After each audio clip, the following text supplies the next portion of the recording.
Gràcies al president de l'ENTEC. Seguidament ens demanem que ens acompanyi a l'escenari el senyor Xavier Gatiu, secretari general de Polítiques Digitals i Administració Pública de la Generalitat de Catalunya.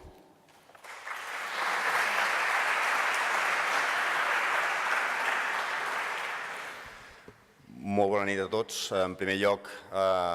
president de l'ENTEC, rector de la Universitat de Girona, autoritats directives i directius, amics i amigues, és per mi un veritable honor poder estar avui aquí en una nit tan assenyalada com és aquesta, en el 12è lliurament de premis ETEC, que impulsa un any més l'ENTEC. Les societats, en aquest sentit, com sol succeir, van evolucionant i habitualment la tecnologia és un dels elements que permeten aquesta evolució, que permeten que anem avançant i siguem capaces d'afrontar cada vegada nous reptes. Però la tecnologia només és un habilitador. El que realment permet aquests canvis és la traducció d'aquestes tecnologies en l'aplicació d'aquells usos més habituals o menys habituals que tots nosaltres acabem d'alguna manera introduint en la nostra vida quotidiana. Jo, per mi, en aquest sentit, m'agradaria posar de valor i posar de relleu que aquests projectes, precisament, un dels elements claus és precisament la iniciativa empresarial del país, on d'alguna manera, en aquest cas, l'ENTEC en comarques gironines impulsa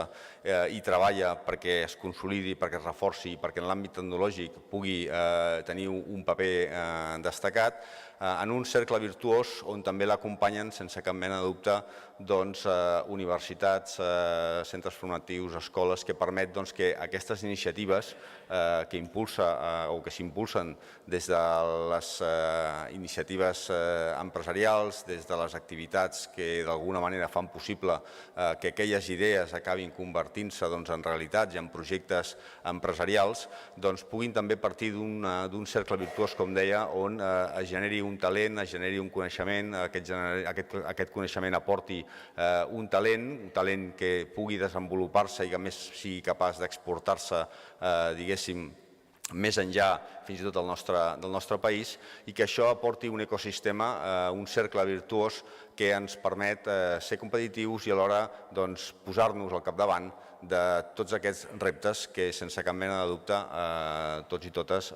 diguéssim, ens apassiona poder afrontar i poder tenir l'oportunitat d'explorar i impulsar iniciatives que d'alguna manera permetin canviar i evolucionar la nostra societat. Una societat cada cop més digital i una societat cada cop més empoderada i més participativa en aquest sentit. Des del Departament de Polítiques Digitals i Administració Pública, i em permetran simplement posar de relleu que per primera vegada tenim un Departament de Polítiques Digitals i Administració Pública, i això és clarament una mostra inequívoca d'aquest govern en l'aposta i el rol que les noves tecnologies té a la nostra societat, i per tant que també és necessari impulsar polítiques públiques en aquest àmbit, un àmbit extremadament transversal i que m'atreviria a dir que afecta a pràcticament totes les capes de la societat. Per nosaltres és, sense cap mena de dubte, un orgull que iniciatives com aquestes es desenvolupin, que a més es generin aquests espais, aquests ecosistemes, aquests cercles virtuosos arreu del país, que ens permetin consolidar, agrupar i tenir més força col·lectivament mitjançant tot aquest tipus d'iniciatives, i, com no pot ser d'una altra manera, animar-vos a empresaris, a associacions, a patronals, a universitats i a escoles a seguir treballant en aquesta direcció i a seguir fent la bona feina que d'alguna manera porteu tot aquest temps fent-la. En aquest sentit, procurarem també des del Departament mirar d'impulsar totes aquelles iniciatives que d'alguna manera puguin permetre seguir desenvolupant aquest ecosistema i a poder seguir liderant aquells àmbits que d'alguna manera considerem que són prioritaris per desenvolupar aquesta societat digital. Res més, un plaer poder haver estat aquí, un plaer que hagi estat en un espai de la Generalitat i, per tant, en aquest sentit, enhorabona avançades a tots els premiats i enhorabona a l'ENTEC per aquesta 12a edició d'aquests Premis ETEC. Gràcies.